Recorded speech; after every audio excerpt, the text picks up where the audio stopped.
Muito bem, abra sua Bíblia, por favor, em Eclesiastes capítulo 3, versículos 4 e 5. O texto diz assim: tempo de chorar e tempo de rir, tempo de prantear e tempo de saltar, tempo de espalhar pedras e tempo de ajuntar pedras, tempo de abraçar e tempo de afastar-se de abraçar. Vamos orar. Pai, nós te agradecemos por esse tempo precioso que o Senhor preparou, proporcionou e nos permitiu estar aqui. Nós te louvamos porque este é o dia que o Senhor fez. Muito obrigado, Senhor. Muito obrigado porque desde amanhã nós tivemos o privilégio de estar na sua casa, cultuando ao Senhor, aprendendo da Tua Palavra, sendo edificados, abençoando os nossos irmãos. Muito obrigado, Senhor, pelo privilégio de podermos nos congregar. Nós fazemos isso em obediência à Tua Palavra. Nós te agradecemos, porque o Senhor tem nos ensinado. Teu Espírito Santo que habita em nós tem nos feito crescer, Senhor, tem nos convencido daquilo que nós precisamos melhorar. Nós entendemos pela Tua Palavra que é da Tua vontade o nosso crescimento, porque a Tua Palavra diz até que todos nós cheguemos à estatura completa de Cristo, e nós estamos aqui para isso. Uma vez mais, estamos aqui para sermos edificados, não pelo conhecimento humano, não pela sabedoria de uma pessoa, mas pela sabedoria e pela direção da Tua Palavra e do Teu Espírito Santo. Nós entendemos pela Palavra que tudo que está escrito nela é para o nosso ensino, para o nosso crescimento, para a nossa edificação. E nós estamos aqui como igreja, Senhor, para sairmos daqui melhores do que nós entramos. Nós queremos aproveitar esse tempo também e te agradecer pela vida daqueles que estão conosco presencialmente, aqueles que por algum motivo não puderam estar, mas estão nos acompanhando pelas redes sociais. E nós intercedemos como igreja, Senhor. Se há alguém neste momento precisando de cura, se há alguém neste momento precisando de provisão, se há alguém neste momento precisando de qualquer que seja a intervenção sua e do Teu Espírito Santo sobre essa vida, que haja, Senhor, a sua intervenção, cura para quem precisa, provisão para quem precisa. É isso que nós te pedimos como igreja e ligamos aqui e sabemos que é ligado no céu. Em nome de Jesus. Amém. Amém. Bênção. Deixa eu ver se... Só apertar? Tá certo. Novinho passador aqui, então eu vou ver se ele funciona jóia. Muito bem. Eu havia comentado hoje pela manhã que nós vamos aproveitar, né? Temos tido restrições e por isso nós só podemos nos reunir aqui nos cultos. Não podemos ainda ter reuniões fora dos horários de culto, reuniões em outros locais, como nós havíamos até programado, acampamentos, tal, e por isso, talvez nós precisamos aproveitar as oportunidades, e como aqui existem vários ministros, graças a Deus por isso, né, porque Deus nos brindou, nos presenteou, né, e pela sabedoria do nosso líder que foi preparando homens e mulheres para, junto com ele, nessa caminhada, poder estar ensinando a igreja. Então nós temos pessoas para falar de diversos assuntos aqui. Hoje pela manhã, por exemplo, você que não pôde vir, não sei se você pôde acompanhar pela rede social, mas nós tivemos aqui uma ministração maravilhosa a respeito de qual é a glória de Deus que está registrada no texto de Romanos e como será a nossa vida depois desta vida aqui. Então, se você quiser aprender sobre esse assunto e outros, existem várias pessoas preparadas falando sobre isso. Então, como nós temos sido muito bem alimentados em diversas áreas, eu vou aproveitar daqui para frente as oportunidades para estar falando a respeito desses temas mais voltados à família, porque vejo que também é importante, já que nós estamos, né, vivendo um momento tão especial. Eu não estou dizendo que ele é um bom momento, do ponto de vista que nós gostaríamos talvez de estar mais próximos, fazendo outras coisas, outras atividades, mas não podemos. Estamos vivendo uma situação diferente. Então vamos aproveitar, já que nessa situação temos tido a oportunidade de ficar mais tempo dentro de casa, não é? E eu tenho certeza que você tem saído muito bem como marido, como esposa, já que você está mais em casa, mais do que você estava em outros tempos. Eu tenho certeza que você tem desempenhado muito bem o seu papel. Se eu perguntar para a sua esposa que nota ela lhe dá, eu acredito que vai ser uma nota ótima. Se eu perguntar para os maridos também que nota você dá para a sua esposa, eu tenho certeza que vocês, mulheres, vão tirar notas maravilhosas também. E para que você não fique tão encabulada, né, com essas notas altíssimas, eu não vou nem perguntar, não é? Para que você não fique aí se achando. Mas eu tenho certeza que você, como eu disse, está indo bem. O fato é, então nós vamos falar aqui sobre algumas fases, né, que nós temos passado aí no nosso casamento. Temos pessoas aqui que casaram há pouquíssimo tempo, não tem nem um ano de casado. Eu imagino que haja alguém assim. Temos pessoas aqui que estão querendo se casar, né, estão aí na fila, né, e talvez, se não estiver presente, está nos assistindo. Tem pessoas que ainda não têm nem namorado, mas já está ansioso para que o seu namorado, a sua namorada, o seu príncipe ou sua princesa apareça. E tem gente que já está cansado até de tanto tempo que já está casado, né, já está querendo que Jesus volte logo, aquilo que o Nilo sempre fala: ô Senhor, volta, vê se vem essa semana, porque realmente já está bastante tempo. Tem pessoas com 10 anos de casado, com 20 anos, com 30 anos, com 40, né? Tem gente que já passou aí das bodas de ouro, né? 50 anos. Eu acho que não tem ninguém ainda perto de 75, mas mais de 50 eu sei que tem. Enfim, nós temos pessoas aqui de várias fases do seu relacionamento. E se de repente você não vive dentro de um casamento e vai falar: puxa vida, mas essa palavra para mim foi em vão. Eu vou lhe falar que não, e eu explico por quê. Como nós vamos falar de relacionamento, todos nós temos relacionamento todos os dias. Talvez você não viva dentro de uma relação de casamento, mas você vive uma relação de irmãos. Você vive uma relação de patrão e empregado, você vive uma relação de vizinho, você vive uma relação de primo, você vive uma relação de amigo, você vive uma relação, alguma relação você vive. Não é possível que você esteja aqui e não tenha nenhum relacionamento. Então, algum relacionamento você tem. Já que você tem algum relacionamento, essas coisas que nós vamos falar, elas também dizem respeito a outros tipos de relacionamento. Obviamente que nós estaremos focando mais naquilo que está ligado ao casamento. Mas todo relacionamento passa por fases. Todo relacionamento tem seus altos e baixos. Toda relação, às vezes, está vivendo no auge.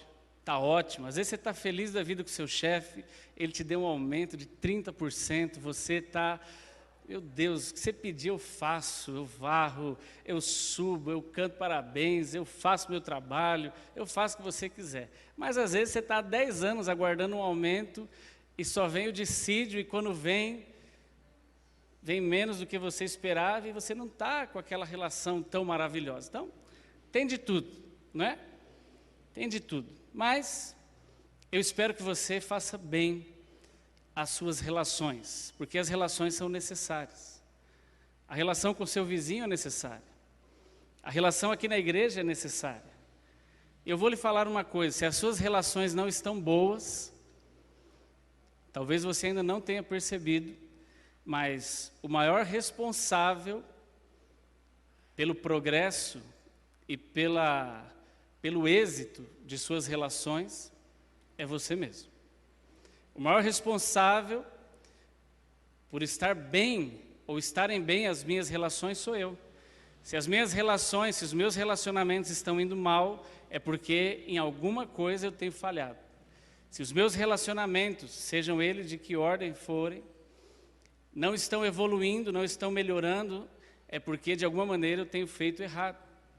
Tenho sido uma pessoa má em relação às relações. Portanto, depende de você e depende de mim. E esse talvez seja o nosso mais grave problema, né? Nós sempre queremos colocar a responsabilidade sobre os outros. Se a sua relação ou a minha com o nosso chefe não vai bem, mas também é culpa dele.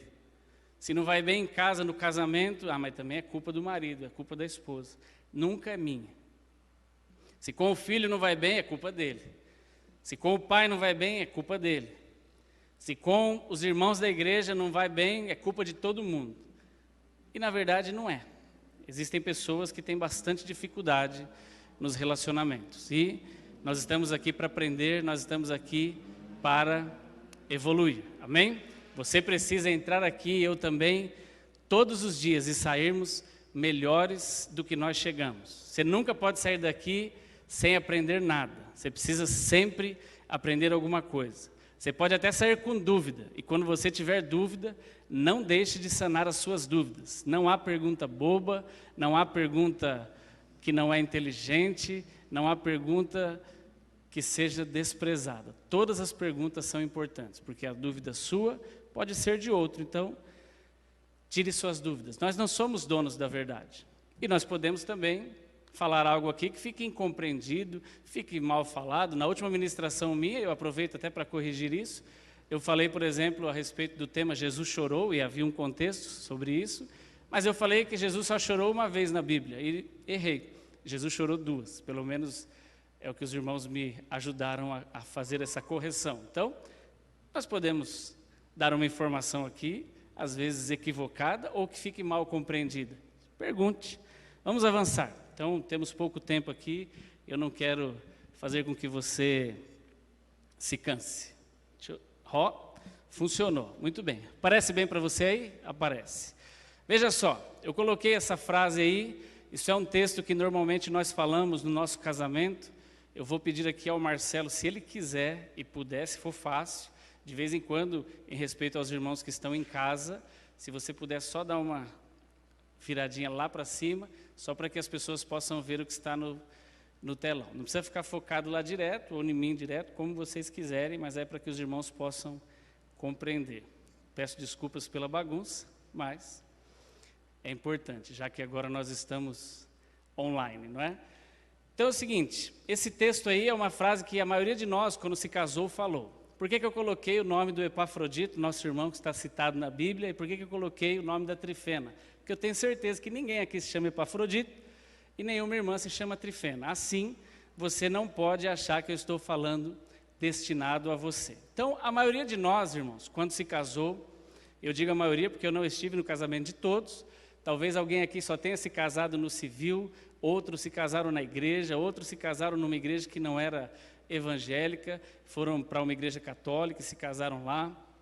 Outros talvez se casaram em uma outra religião, nem cristã, nem evangélica, nem católica, então não importa. Mas você se casou. E a maioria de nós falou isso no dia do casamento. Eu, fulano, e aí você com seu nomezinho, recebo a fulana, eu como marido falei que recebia uma esposa, as mulheres repetiram isso falando a respeito do seu marido, e você disse o seguinte, como legítima esposa ou como legítimo marido, prometo ser fiel, amar-te, respeitar-te, e aí entramos numa hora aí que a gente faz uma promessa, e a maioria das pessoas fez essa promessa sem pensar muito nela. Nós dissemos o seguinte, na alegria e na tristeza, na saúde e na doença, na riqueza e na pobreza, por todos os dias da nossa vida e até que a morte nos separe. Infelizmente, grande parte dessas promessas foram descumpridas mais rápido do que as pessoas esperavam. Algumas promessas dessas foram quebradas antes mesmo de ser paga a festa do casamento. E você pode pensar, mas isso é coisa do mundo? Infelizmente não. Isso entrou na igreja. E isso já é hoje, para nossa tristeza, isso não é algo bom, mas isso já acontece com pessoas que se casam dentro da igreja. Pessoas que se casam dentro da igreja hoje já estão pensando em quebrar a sua promessa. E não estão só pensando, algumas pessoas estão levando isso adiante. E é uma pena. E por que que as pessoas fazem isso? Por diversos motivos, e nós vamos tentar aqui dar algumas direções. Mas, na prática, deixa eu ver se passa aqui o negócio.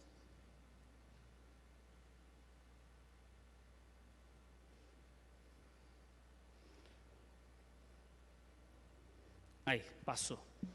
Na prática, essa frase ficou mais ou menos assim, né? Eu, fulano ou fulana, te recebo como minha legítima esposa e eu prometo ser fiel e amar-te e respeitar-te. Na alegria, na saúde, na riqueza e pelo tempo em que estiver conveniente.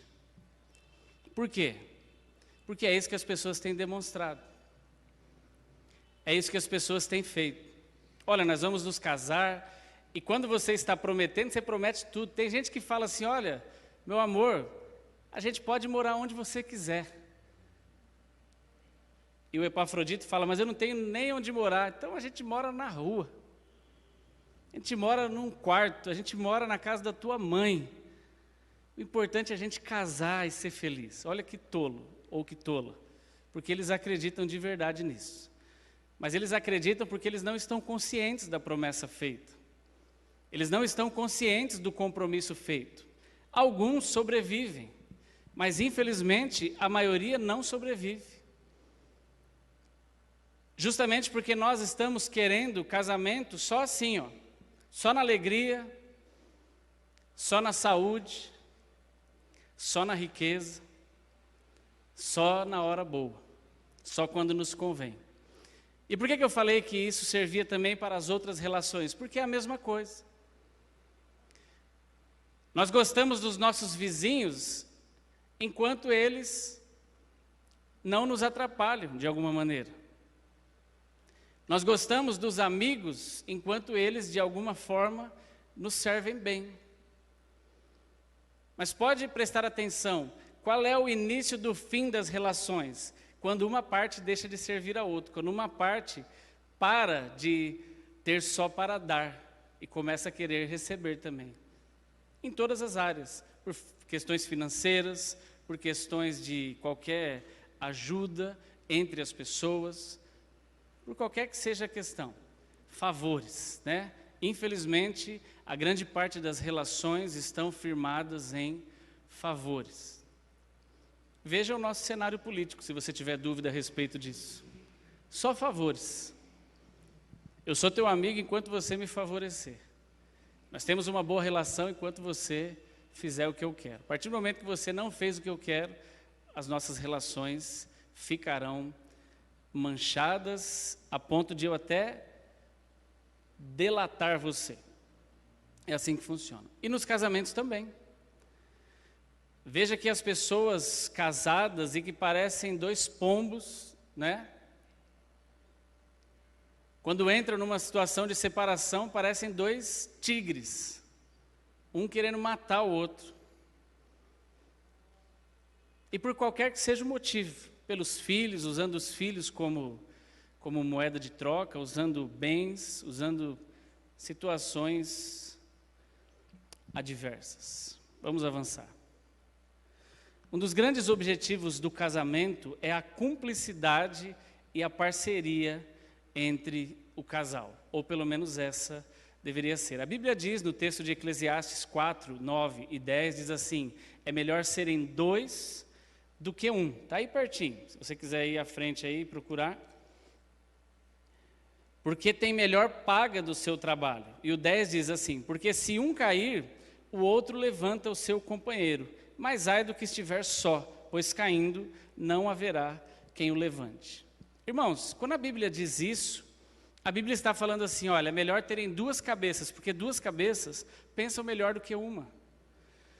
É melhor você estar acompanhado de alguém. O casamento é algo bom.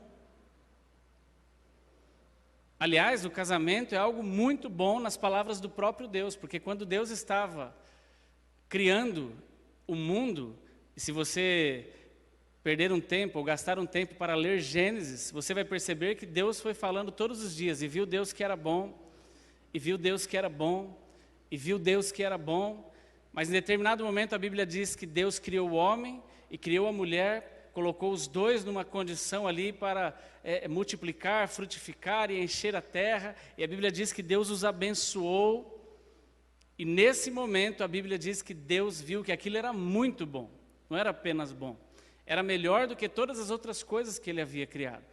O projeto de Deus desde o princípio é de uma família. Infelizmente o diabo tem distorcido isso, e o diabo tem conseguido tanto distorcer isso, através dos tempos e furando as culturas, que ele tem conseguido entrar na cabeça das pessoas, manipular as pessoas, e hoje você encontra muita gente que é contra o casamento.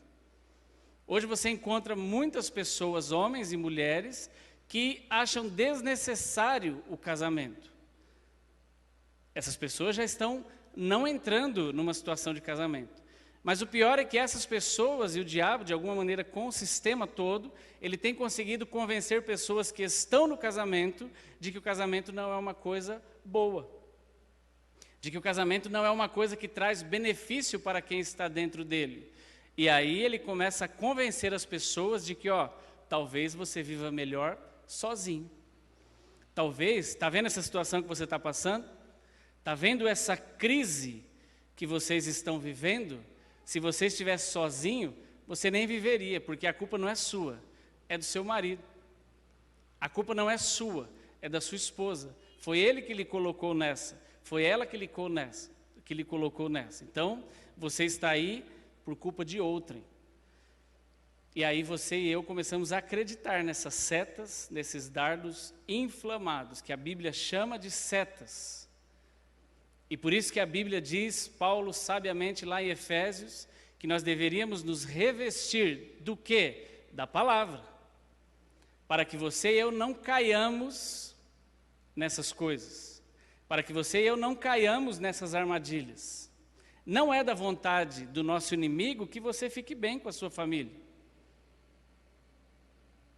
Mas é da vontade de Deus que você tenha uma família abençoada.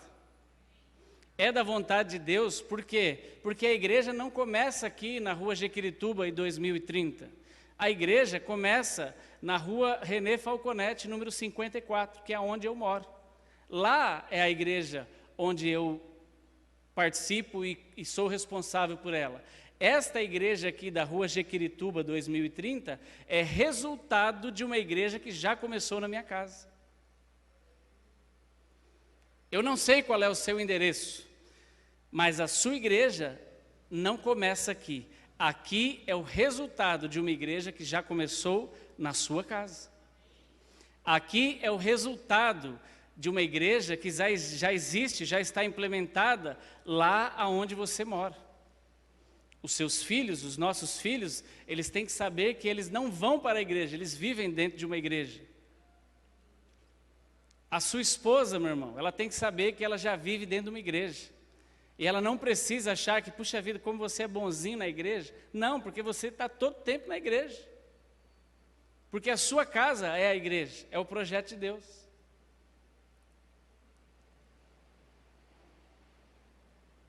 A nossa casa é o projeto de Deus para ser a igreja. Se nós deixamos para ser igreja aqui, nós estamos muito empobrecidos do que de fato é ser igreja. Mas eu não estou falando que é fácil, eu estou falando que é a vontade de Deus. É um trabalho diário, é dia a dia, é um trabalho de plantação. Muitas pessoas já falaram aqui sobre Gálatas, aquele texto, não erreis, né? Mas acho que o pastor Nilo foi o último a ministrar. Deus não se deixa escarnecer, não é? Tudo que o homem semear, isso também ceifará. Gálatas 6, 7. Você já ouviu essa palavra muitas vezes, mas sabe, irmãos, se nós estamos colhendo dificuldades, vamos olhar para aquilo que nós temos plantado.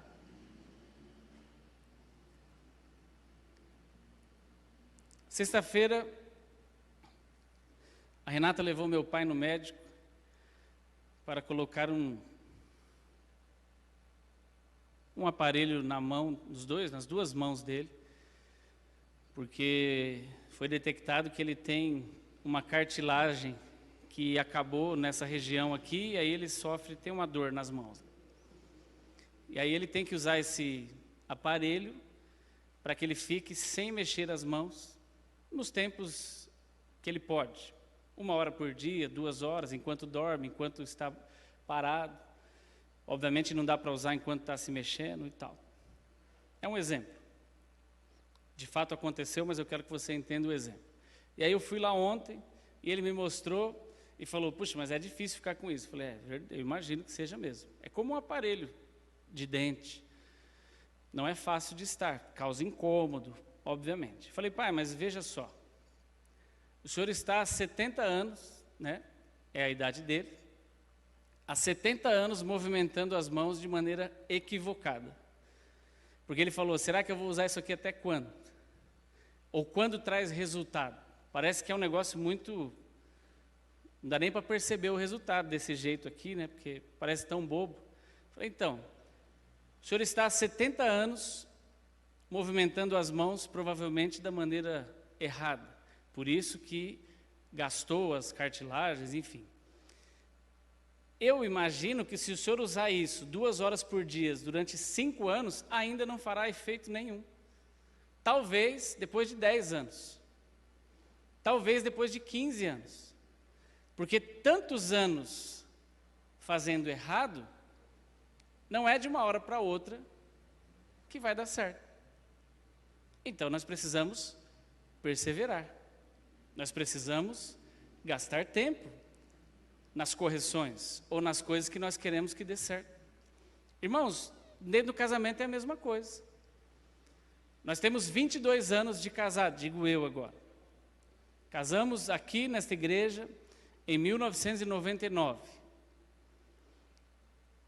E esse ano, então, completamos, no mês de março, 22 anos de casado. É bastante tempo. Eu me lembro que o pastor Rui falou na época que para você conhecer bem uma pessoa, você tem que comer pelo menos uns 10 pacotes de sal com ela. Por que sal? Porque açúcar acaba rápido, né? Nós temos a tendência de comer mais açúcar do que sal. Açúcar, quando você vai pôr no café, qualquer que seja, você põe de colher cheia. Sal, você só coloca algumas pitadinhas. Não é? Então, para acabar um pacote de 1 quilo de sal, demora bastante tempo. Eu não sou uma pessoa fácil. A Nádia não é uma pessoa fácil. Provavelmente você não seja uma pessoa fácil. Nenhum de nós é. Todos nós temos as nossas chatices. Todos nós temos os nossos dias que a gente está acordou mais com o pé esquerdo, acordou mais com o pé direito.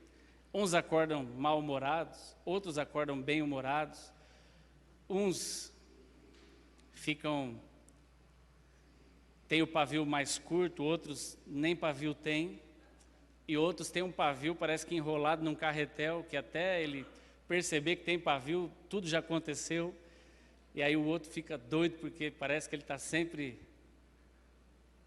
tranquilo, sempre no mundo da lua. Então é assim, isso faz parte. Esse é o casamento. Você não casou com a sua mãe, você casou com alguém que veio de outra criação. Você nasceu em uma casa, essa pessoa nasceu na outra, são pessoas totalmente distintas. E o que nós vamos fazer? Vamos desistir? Na primeira tribulação, vamos desistir numa época dessa, por exemplo? Não sei se você sabe, mas as pessoas falam, e eu penso que já tem dados sobre isso, que durante a pandemia o número de divórcios aumentou. Por quê? Porque as pessoas hoje não convivem mais. Então, quando você não convive, fica fácil de você ir empurrando com a barriga. Só que a pandemia fez o quê? Que o marido ficasse em casa trabalhando de casa e a mulher, que talvez trabalha fora também, ficasse em casa trabalhando de casa e o filho, que está sendo criado pela escola, também ficasse em casa. Olha que coisa legal. E essas pessoas moram num apartamento de 3 quartos, 2 quartos, a algo pequeno e todo mundo no mesmo cômodo, fazendo reuniões e tendo que fazer almoço, porque agora você não está mais lá no trabalho, enfim. E aí o problema apareceu. As pessoas foram obrigadas a conviver mais do que estavam acostumadas. Então, o convívio trouxe um monte de dificuldades. Sabe por quê? Porque a gente talvez já nem conhecia mais quem era a pessoa que a gente estava casado. De tanto que nós estamos no automático. Sabe o que é estar no automático? Muitas coisas que você faz e nem pensa para fazer. Você já percebeu isso? Tem um monte de coisa que a gente faz e nem pensa para fazer. Quando você levanta, acorda pela manhã, você não fica pensando, puxa, deixa eu ver, tenho que escovar o dente. Poxa, tem que ir no banheiro, tem que tomar café. Quase, não, irmão, é automático, você vai lá e faz. Quando você percebe, muitas vezes, quando eu me dou conta, eu já estou chegando no escritório. Falo, nossa, nem vi por que caminho que eu vim. Por quê? Porque você faz tanto automático aquilo que você faz todo dia, e a gente vai levando o casamento assim também. No automático. As coisas são automáticas. Você compra automático, você faz automático, você gasta automático, você dorme no automático, você chega em casa e cada um no seu celular, cada um na sua rede, cada um no seu quadrado, e as famílias vão ficando assim cada vez mais distanciadas e sem diálogos. Mas no percurso do casamento sempre aparecerão duas situações. Quais são essas situações? As que são programadas e as que não são programadas. Se todos nós, crentes, eu e você, ouvíssemos o que a Bíblia diz desde sempre, nós cairíamos muito mais nas situações programadas. Mas todos nós estamos abertos, estamos aí, como é que eu diria? Faz parte da nossa vida cair nas situações não programadas, não é? Tem um ditado, não é versículo, não está na Bíblia, que quando você está na chuva, é para você se molhar. Não tem jeito. Significa o seguinte, as coisas vão acontecer. Alguém havia programado que teria pandemia? Você já imaginou na sua vida, você seja velho, seja novo, seja jovem, que você ficaria praticamente 2 anos dentro de casa, sem poder fazer nada? Ninguém imaginou. Isso é algo inimaginável. Eu nunca imaginei que alguém pudesse parar, por exemplo, o carnaval do Brasil. Parou. Eu nunca imaginei que alguém pudesse parar as pessoas de sair de casa. Parou. As pessoas de se reunir e parou. Parou. Algo inesperado, que de repente ninguém programou, aconteceu. Mas existem situações que você pode se programar. Por exemplo, são exemplos, tá bom? Situações programadas. Tem gente que se casa e vai estudar alguma coisa. Isso aconteceu comigo e eu sei aqui na igreja um monte de gente que aconteceu isso e acontece. Acabou de casar e falar, que benção, agora somos só nós dois, a gente economiza, compra menos aqui, tudo certinho as nossas contas, eu consigo fazer uma faculdade. Então, você programa um crescimento intelectual. Ou você fala, agora que nós casamos, vamos ler a Bíblia todo dia. Todo dia nós vamos ler 1h30 de Bíblia. Já que nós nos amamos, estamos assim, apaixonados, até a nossa leitura será em conjunto. E aí, você programa então um crescimento intelectual, um crescimento espiritual. Você programa para ler um livro, por exemplo, esse aqui, As 4 Estações do Casamento. Né? Ou você acabou de casar e fala assim, puxa vida, eu quero algum livro para melhorar o meu casamento. Esse aqui, 2 pulgas e nenhum cachorro. O título é engraçado, mas vale muito a pena. Ou você está pensando em ter filhos, aí você vai ler esse aqui, Formando Cavaleiros. Inclusive, eu quero dizer aos irmãos que, olha a pandemia como atrapalhou a nossa vida. Antes da pandemia, eu tinha feito aqui uma oferta, um desafio aos irmãos homens, que tinham filhos homens, a lermos juntos esse livro. Eu comprei os livros, eles chegaram para mim, e sabe aquela que a gente fala assim, o mês que vem volta tudo normal e a gente volta, o mês que vem, já passaram-se 1 ano e meio, e eu estou ainda com os livros para que a gente faça aquele nosso programa de ler juntos. E esse aqui, por exemplo, o poder da bênção dos pais aos filhos. Por que eu estou mostrando isso? Porque é importante você crescer intelectualmente, espiritualmente, estudando, lendo, fazendo o que você tiver que fazer, ouvindo. Vá para o YouTube, irmão, não para ouvir bobagem, para ouvir coisas boas. Sabe, se você não tem nada, eu detesto ler a Bíblia, eu não consigo ler nada. Eu começo a ler, me dá sono, qualquer coisa que eu assisto eu só consigo assistir. Eu não gosto de ouvir pregação, eu tenho uma dificuldade. Irmão, vai assistir Gênesis então, que está passando na Record. Pelo amor de Deus, faça alguma coisa para que você cresça. Aí você fala assim, não, mas esse negócio da televisão, isso aí é coisa, eu não sei não, aquilo lá é contra a Bíblia. Irmãos, a gente ficou orando tanto tempo para que a televisão nos desse alguma coisa boa. Agora alguém está fazendo aí algo para que você assista, você está em casa parado, sem fazer nada, vendo o Facebook, vai pelo menos assistir Gênesis. É um tema para você discutir com a sua família. Você precisa fazer alguma coisa para você crescer espiritualmente. Mas enfim, vamos passar aqui. Tem coisas que a gente consegue programar. De repente, algumas pessoas conseguem fazer uma programação financeira, algumas pessoas conseguem programar mudar de casa, algumas pessoas conseguem programar mudar de emprego, algumas pessoas conseguem programar os filhos. Casou? Não vai voltar da lua de mel já grávida. Algumas pessoas conseguem programar isso, nós conseguimos. O Heitor nasceu, nós tínhamos 8 anos de casado. Algumas pessoas escolhem com 2 anos já ter filhos. Amém, eu só estou falando que exemplos de coisas que você consegue programar.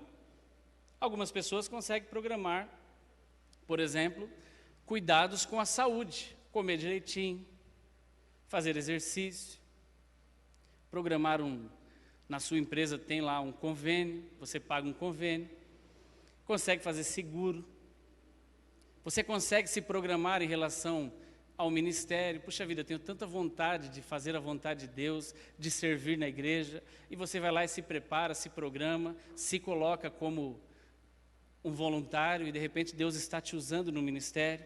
Você consegue programar uma viagem, enfim, são situações programadas. Situações programadas, irmãos, são fáceis de você viver essas situações. Não são fáceis de você ter a disciplina de programar.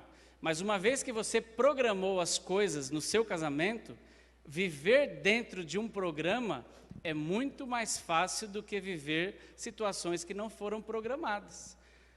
O maior exemplo disso, talvez, aqui que fique mais claro para nós, quem já é casado, tem filhos, é a situação dos filhos. Se você consegue programar direitinho o filho, é mais fácil de lidar com tudo que o filho carrega para o casamento. Mas eu tenho amigos que não se programaram e de fato voltaram da lua de mel já grávidos, sem programação. Tem dado certo? Tem, glória a Deus, mas é um pouco mais difícil. Eu não estou falando que é errado. Casou, irmão, você casou, vai que é sua. Tem que... O próprio Deus falou, né? Crescei e multiplicar. Amém. Então está tudo certo, não é pecado não. Eu prefiro estar dentro de uma programação. Algumas pessoas são mais tranquilas em relação a isso. Está tudo bem. Não há pecado, ok? Entenda isso. Estou falando aqui de uma situação programada e não programada. Não estou falando de erro ou acerto. Viver dentro de algo que foi programado é um pouco mais fácil. Outro exemplo. Você está trabalhando aqui na padaria, você é balconista aqui da Viva a Noite. E aí você fala, puxa vida, eu percebi, está trabalhando, eu percebi que na farmácia abriu uma vaga de balconista. Eu acho que na farmácia paga mais do que na padaria. Eu vou mandar um currículo para a farmácia. Aí o dono da farmácia pega o seu currículo, gosta de você, vai lá, conversa com o dono da padaria e fala, você me permite contratar o seu funcionário? Tudo certo, programado, contratou, você mudou de emprego, não ficou desempregado e passou de repente de um lugar que você ganhava passou a ganhar 1,5. Olha que bom, foi programado. Mas você sabe que tem gente louca que está na padaria trabalhando e fala assim, aqui está muito ruim, paga mal. Seu Zé, estou me demitindo. Aí chega na farmácia. Está o meu currículo aqui. Aí fala, mas não tem vaga. Isso é falta de programação. Então, são condições que cada um de nós tem que escolher aonde quer viver. Situações não programadas. Filhos, quando nós não programamos nem o nascimento, e quando nós não programamos também coisas que podem acontecer com os filhos. E eu vou lhe dizer que, você sabe que você e eu que temos filhos, existem muitas coisas que podem acontecer com os nossos filhos que nós não vamos conseguir programar. Muitas, muitas. Nós podemos trabalhar, nós podemos calçar para que algumas coisas não aconteçam, mas cravar, vai dar tudo certo, não vai acontecer, isso não vai acontecer, isso não vai acontecer, não dá. Podem acontecer coisas que a gente não espera. Pode acontecer desemprego, pode acontecer perdas de bens, pode acontecer doença, pode acontecer morte, pode acontecer ganho de peso, perda de peso, não é inerente? Casou, pode mudar. Pode acontecer infidelidade. Irmãos, poderia fazer uma lista aqui de exemplos, de coisas programadas ou não. Nós lemos um texto que diz assim: há tempo de espalhar pedras e tempo de ajuntar pedras. Tem o tempo de saltear e tem o tempo de prantear. Tem tempo de chorar e tem tempo que é de sorrir. Sabe o que significa isso dentro de um relacionamento? Se nós conseguimos, como casal, ter consciência dessa palavra, é melhor serem dois do que um, trabalharmos juntos, fazermos as coisas juntos, pensarmos juntos, quando vierem as surpresas, que podem ser boas ou não tão boas assim, nós vamos estar acostumados a passar por elas, porque nós já sabemos passar por situações juntos. O problema, irmãos, e eu vou dar um exemplo meu mesmo, é que nós nos acostumamos a viver sozinhos. Eu já falei aqui sobre isso. Metade do tempo do meu casamento, financeiramente, por exemplo, eu achei que era tudo eu que resolvia, e sozinho, e eu não tinha que falar nada para nada, estava tudo certo. E ela não percebia nada, eu fazia tudo, resolvia tudo, só mostrava o resultado e estava tudo dando certo. Até o dia que eu fiquei desempregado e deu tudo errado. Aí eu tive que contar tudo e aí, irmãos, foi um problema. Por quê? Porque aí tinha um monte de coisas que ela não estava participando, então não era culpa dela. E aí eu tive que expor e aprender que a partir dali eu teria que tomar decisões de tudo junto com ela. Hoje, 10 anos depois, eu lhe digo que é muito mais tranquilo passar por situações difíceis, porque elas vêm. Por quê? Porque nós estamos trabalhando junto. Quando você está trabalhando junto, nas horas boas, você vai ter mais facilidade também nas horas difíceis. As coisas com os nossos filhos podem acontecer. Se nós estamos acostumados a trabalhar juntos, nós vamos conseguir lidar juntos com as surpresas negativas. As coisas de trabalho, as questões de doença, as questões de morte na família. Irmãos, nós estamos vivendo uma situação terrível. Externa a nós, não dá para descuidar. É muito mais tranquilo as famílias que estão trabalhando juntos para enfrentar isso do que as que estão se degladiando.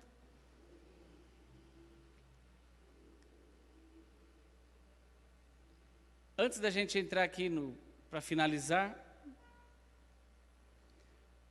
nós estamos vivendo um tempo de vacinação. Está começando ainda. É bem provável que você até já tenha pessoas aqui que já foram vacinadas. Para que serve uma vacina? Já falei sobre isso aqui e acho que é oportuno repetirmos. Irmãos, ninguém toma vacina quando está morrendo. Você já percebeu isso? Quando o seu filho nasce, você dá um monte de vacina nele. Ele não está morrendo. O que você está fazendo? Preparando ele para ter imunidade, para quando as doenças vierem, ele estar com seu corpo preparado. Aí tem a campanha da vacina para a gripe, tem a campanha da vacina do sarampo, tem a campanha da vacina... Eu ia falar da raiva, mas da raiva é do cachorro, né? Não é nossa. Agora temos a campanha que vai virar normal, daqui para frente, essa vacina nova. Enfim, mas você não vai tomar vacina quando você já está morrendo. Você vai tomar vacina quando você está bem, para que quando a doença vier, o seu corpo estar preparado. Esse é o conceito da vacina. Quando você está morrendo, é antibiótico, é UTI, é remédio na veia, são coisas fortes, é quimioterapia. Quando você está doente, tem que ser um tratamento forte. Quando você está bem, é um tratamento leve. É sempre assim. Sabe que no seu casamento, na relação com seu filho, nas nossas relações, nós, infelizmente, temos a mesma mania que a gente faz com a saúde. Precisa tomar vacina. Depois eu tomo. Não, eu não acredito em vacina. Não, isso é bobeira e tal. Aí vem o problema, aí você é obrigado a gastar com antibióticos ou com outras coisas mais. E no casamento a mesma coisa. Alguém vem aqui falar, leia isso, estude isso, faça isso. Seu pastor, seu líder, aprenda isso, faça esse treinamento, ouça isso. E você fala, não, isso é bobagem.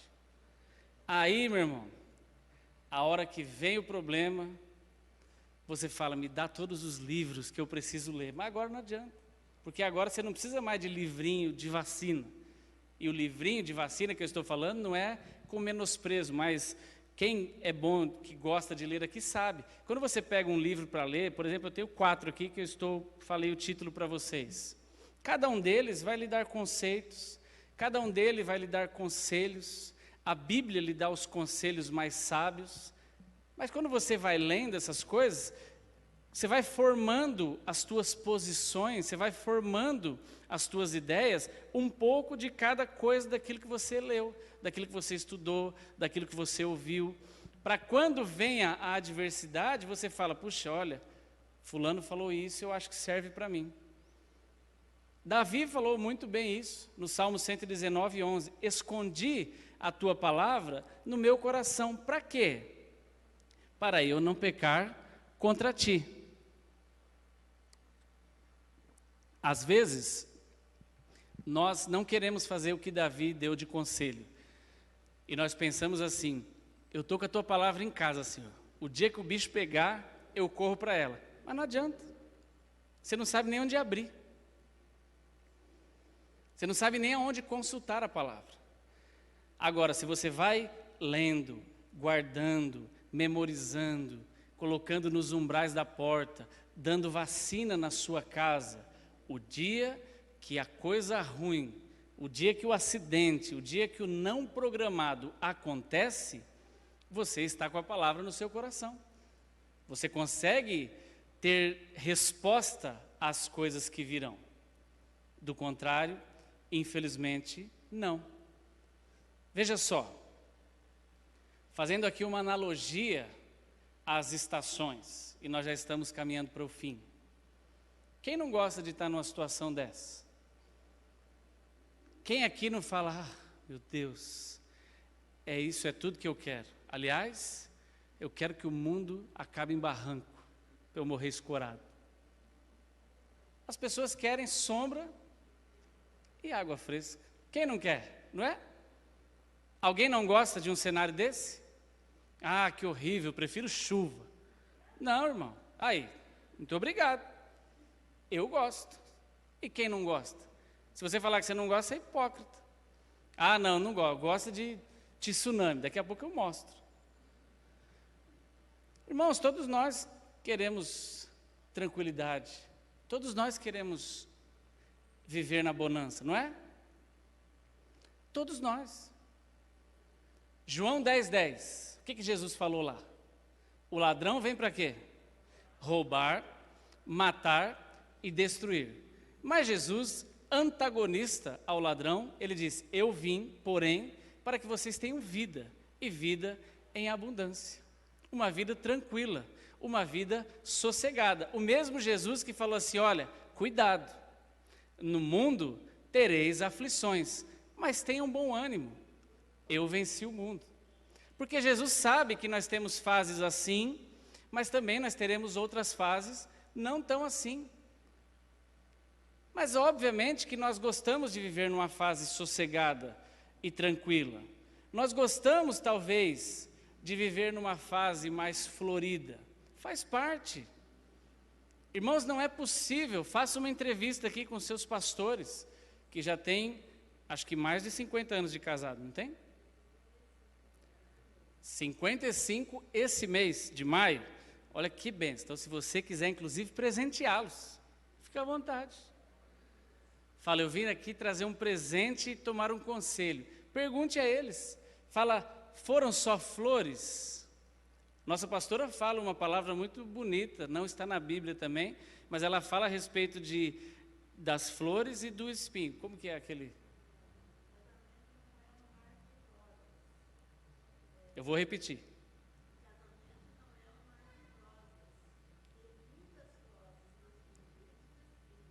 Muito bem. Então, ela tem essa máxima que eu acho ótimo. O casamento não é um mar de rosas. Tem rosas bonitas, mas toda rosa tem espinho. Então, se um casamento tem muitas rosas, acredite, irmãos, alguns espinhos tem lá.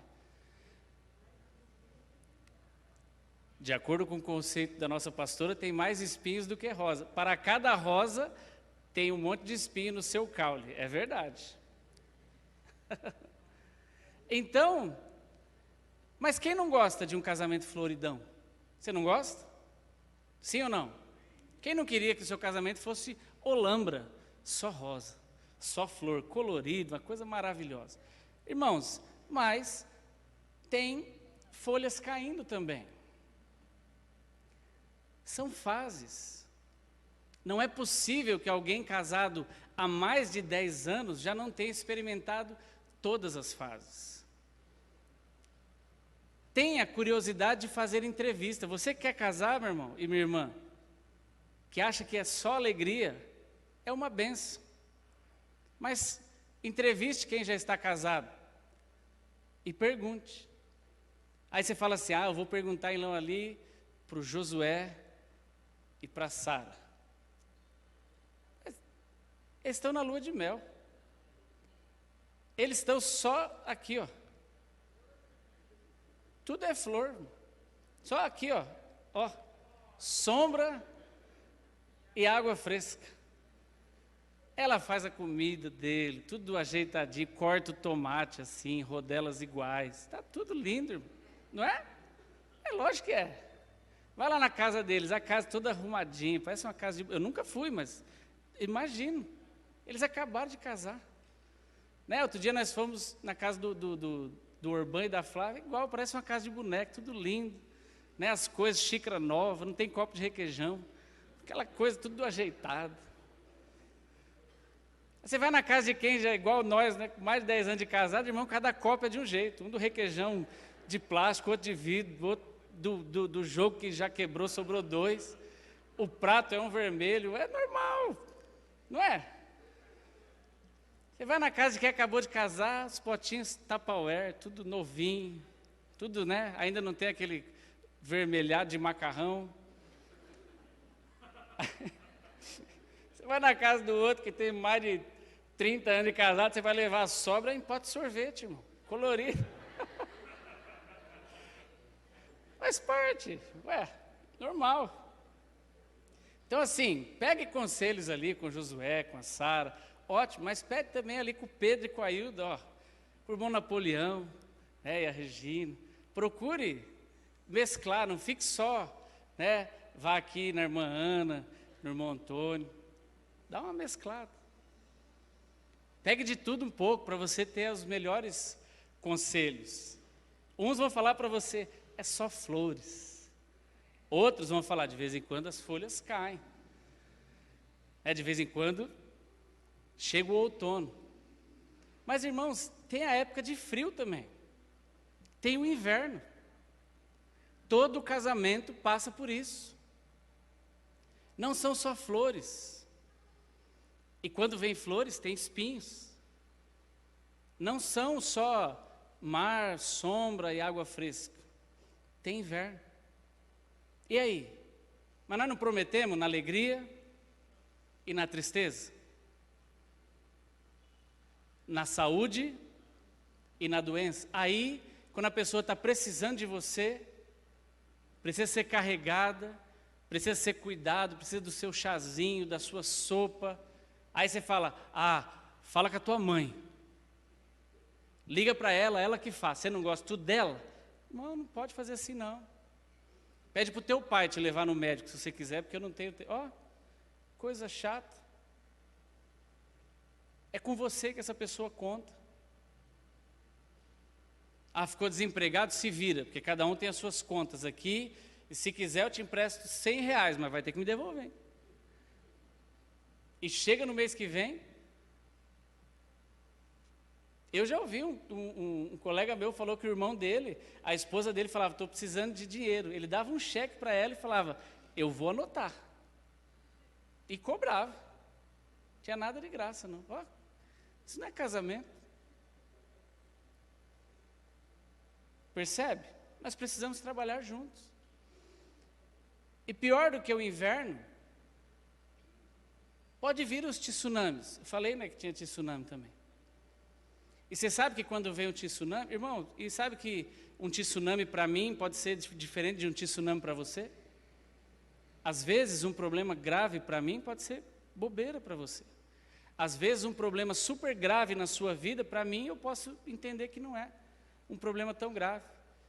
Mas a minha função não é julgar o que é problema grande e o que é grave. Eu tenho que orar por você, se eu sou seu irmão. Mas nós dentro do casamento, precisamos entender que vai ter também tribulação desse tipo aí.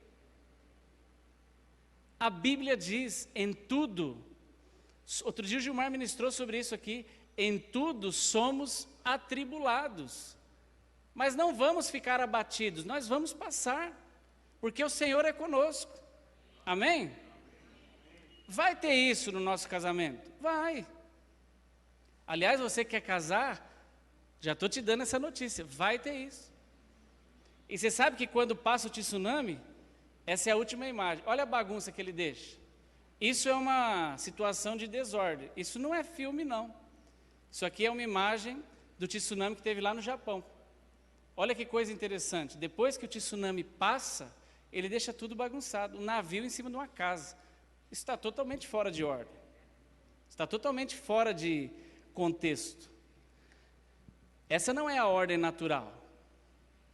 Sabe, irmãos, existem situações na sua vida e na minha, no seu casamento e no meu, aquelas não programadas, que eu só coloquei alguns exemplos, que provavelmente vão deixar a nossa casa assim. E o que você e eu vamos fazer quando isso acontecer? Porque Jesus não garantiu que nós não passaríamos por desordem. Jesus falou, olha, no mundo tereis aflições, mas tende bom ânimo, eu venci o mundo. Situações como essa até podem acontecer e vão. Situações inesperadas, situações em que você não programou, situações em que você fala, meu Deus, por que isso está acontecendo na minha casa? Mas você não pode desistir, porque você não fez uma promessa assim, é só na alegria, é só na saúde, é só na riqueza. Não. Na sua promessa, você terminou ela colocando o seu coração ali dizendo, é até que a morte nos separe. Irmãos, nós já falamos sobre isso aqui, nós não estamos vivendo um contrato, nós vivemos uma aliança. Mas acontece, o que eu vou fazer?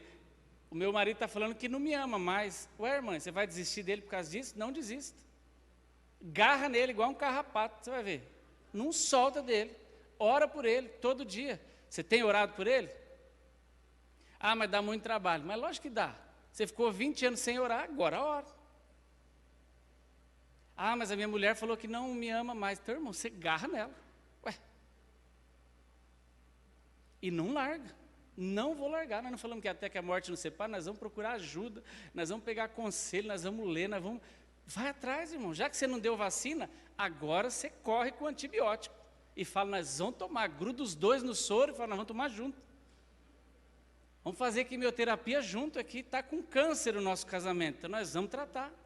Vai desistir? Eu lhe pergunto, vai desistir? Não. Irmãos, não vale a pena desistir. Não seja tolo. O diabo às vezes te coloca, ó, desiste, depois você casa de novo e começa tudo de novo. Irmão, deixa de ser tonto. Você está há 30 anos para se acostumar com esse e com essa, agora você vai desistir e vai arrumar outro. Olha que bobeira, além de ser pecado, você vai sofrer igual um tonto, porque você vai ficar mais tantos anos para acostumar com outra pessoa chata também. Acredite. Ah, não, acontece que esse aqui não foi quem Deus mandou. Irmão, Deus não mandou nenhum para você, foi você que escolheu. Deus tem filhos. Dentre os filhos, você foi lá e escolheu um belo, uma bela. Você tinha um sonho de casar com o príncipe. Glória a Deus, casou. E de repente você descobre que você casou foi com o cavalo, não com o príncipe. Ah, eu casei com a princesa. E não casou com a princesa, casou com essa moça aí. Glória a Deus. Vai desistir? Não pode. Não pode. Está difícil?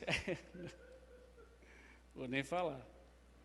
Está difícil, irmão? Ah, não, está muito difícil. Olha, vai passar. Sabe aquele recado que o povo está dando a respeito da pandemia? Vai passar. Então, ore. Irmãos, nós somos crentes. Não é possível que você, como crente que é, não enxergue as ferramentas bíblicas que estão à sua disposição. Oração, leitura, palavra, palavra e palavra. Coloque a palavra dentro de sua casa, meu irmão e minha irmã. Não desista. Ouça livro, ouça áudio, ore. Sabe qual é o problema nosso? É que a gente acha tudo chato. Ah, é chato, isso aqui de orar é chato. Esse negócio de áudio é chato. Esse negócio de grupo de oração é chato. O legal é piadinha. Então fique, irmão, na piadinha. Fique curtindo as coisas legaisinhas e o tempo vai passando e a sua família vai acabando e aí depois você não chora. Depois você não chora, porque nós já falamos aqui, né? Depois que o leite derramou, fica difícil recolher. Onde está esse versículo? Não está, porque não é versículo. É um ditado mesmo, né? Não adianta chorar sobre o leite derramado. Não adianta. Vacine a sua família. Vacine o seu casamento. Tenha momentos com a sua esposa. Converse, irmão. Converse, senta na mesa. Eu vou finalizar com esse conselho. Pelo amor de Deus, converse com a sua mulher, marido. Ah, mas eu não tenho paciência. Mas você tem paciência para tanta coisa, você consegue parar 90 minutos para ver um jogo. E agora está mais chato ainda que não tem torcida, aquela coisa, o mesmo barulho. A bola nem saiu, os caras gritando. Tanto sabe que você está sendo enganado? Você fica lá 2 horas vendo um jogo sem torcida, coisa mais chata do mundo. E não para conversar com a sua mulher. Senta na mesa, irmão. Toma um café. Ah, mas não tem café na minha casa. Te dou 2 dicas. Ou você toma água, ou você fala com o Gualberto e ele vai te arrumar café. Mas, irmão, não é possível que você não consiga não parar 5 minutos, 10 minutos, 15 minutos, 20 minutos com essa jovem que você escolheu para casar com você, para conversar, sem brigar. Ah, mas eu não aguento, se eu vou conversar com ela, eu já começo a falar. Irmãos, posso te dar uma sugestão? Ainda nesse conselho, enche a tua boca d'água. Fala, meu amor, ó, vou tomar aqui um gole d'água, não vou engolir, não vou cuspir, vou ficar com ele na boca. Fala. Sabe aquele programa, Fala que eu te escuto? Você precisa fazer isso. Ouça a pessoa com quem você se casou. Senta na mesa, fale, ouça os problemas, ouça as angústias, ouça o que ela está passando, ouça tudo que ela tem para reclamar de você, para você poder corrigir, cristão. Se você não ouvir, você não vai corrigir nunca. Se você não descobrir o que está errado, você não vai acertar nunca. Irmã, ouça o teu marido, para de falar um pouco. Senta com ele, fala, agora só você fala, mas é quieta mesmo. Você não aguenta parar de falar. Aí você fala para ele, você não fala nada, mas lógico, você não cala a boca. Você parece uma metralhadora, irmã. Calma, para. Segure a sua língua e deixe ele falar. Mas o que ele está falando é injusto. Ouça. Irmãos, Provérbios 15:1 diz assim: a resposta branda desvia o furor, mas a palavra dura suscita a ira. Seja sábio. Não permita com que o diabo não deixe mais você conversar. Converse. Nós estamos precisando de diálogo. Você tem tempo. Não adianta falar assim, não tenho tempo para conversar. Irmão, desculpe eu falar, mas João 8,44 para você. Você falar que não tem tempo de conversar com a tua mulher, você é um tolo. Eu não tenho tempo de conversar com meu filho. Tolo. Me perdoe. Você vai, Rodrigo, estou me sentindo desrespeitado. Irmão, já está tudo errado mesmo, então durma com mais essa. Você falar que não tem tempo de conversar dentro da sua casa. Sabe o que a Bíblia diz para você? Tolo. O que adianta você trabalhar, ganhar almas para Jesus? Você pode ser o Billy Graham do Parque América. Conquistador, ganhador de almas. Se você não tem tempo para falar com a sua família, a Bíblia fala que você é louco e vai perder a sua própria alma. Não faça isso. A Bíblia diz: bem-aventurado o varão que não anda segundo o conselho dos ímpios. Como eu não sou ímpio, e eu estou lhe dando um conselho bíblico, eu tenho certeza que você pode seguir esse conselho. Arrume tempo para a sua casa, arrume tempo para a sua família e arrume tempo para o seu casamento, antes que não dê mais tempo. Amém? Vamos orar. Você pode ficar em pé, você pode ficar sentado, você pode ficar como você quiser. Você vai orar pelo quê? Pelo seu casamento. Mas eu não sou casado, então ore pelo casamento de alguém. Eu só sou filho, ore pelo casamento dos seus pais. Mas ore, irmão. Tá bom? Vamos orar? Pode orar. Pai, nós te agradecemos. Muito obrigado, Senhor, pela tua palavra. Senhor, nós queremos dizer como Pedro falou: para onde iremos nós? Pois só tu tens as palavras da vida eterna. Senhor, nós queremos te agradecer porque a tua palavra não é baseada em sabedoria humana, a tua palavra não é baseada em conhecimento de homens, mas os textos que estão registrados na tua palavra, ela mesmo diz que foram inspiração tua, Pai. Muito obrigado pela tua palavra e pelo teu Espírito Santo nos convencendo daquilo que nós precisamos melhorar. Senhor, nesta noite nós queremos nos colocar diante de ti e nos expor a essa palavra para sermos consertados. Nós queremos nos esforçar para sermos maridos melhores. Queremos nos esforçar para sermos esposas melhores. Queremos nos esforçar para sermos pais melhores. Queremos nos esforçar para sermos filhos melhores, irmãos melhores. Senhor, nos ajuda. Nós precisamos melhorar os nossos relacionamentos. Nós precisamos entender aquilo que o Senhor quer de nós para que sejamos melhores nas nossas relações. E é isso que nós te pedimos nesta noite, de acordo com a tua palavra, que nós possamos remoer esta palavra essa semana para encontrar aquilo que nós precisamos melhorar e, de fato, colocar em prática. É isso que nós te pedimos nesta noite. Venha, Senhor, sobre as famílias desta igreja, sobre este local, sobre cada família plantada e representada aqui. Aqueles que por acaso estão nos assistindo e participando conosco de maneira online, famílias também, que o Senhor venha intervir na vida deles. Aqueles que estão na iminência de serem destruídos, que o Senhor possa intervir e colocar em cada um de nós a consciência de aliança, para que saibamos que não podemos quebrar aquilo que nós fizemos diante de Ti. E nós te agradecemos por esse conceito tão maravilhoso, arraigado, plantado, incrustado nos nossos corações, e que o Senhor nunca permita que isso se afaste de nós. Em nome de Jesus. Amém. Amém, querido?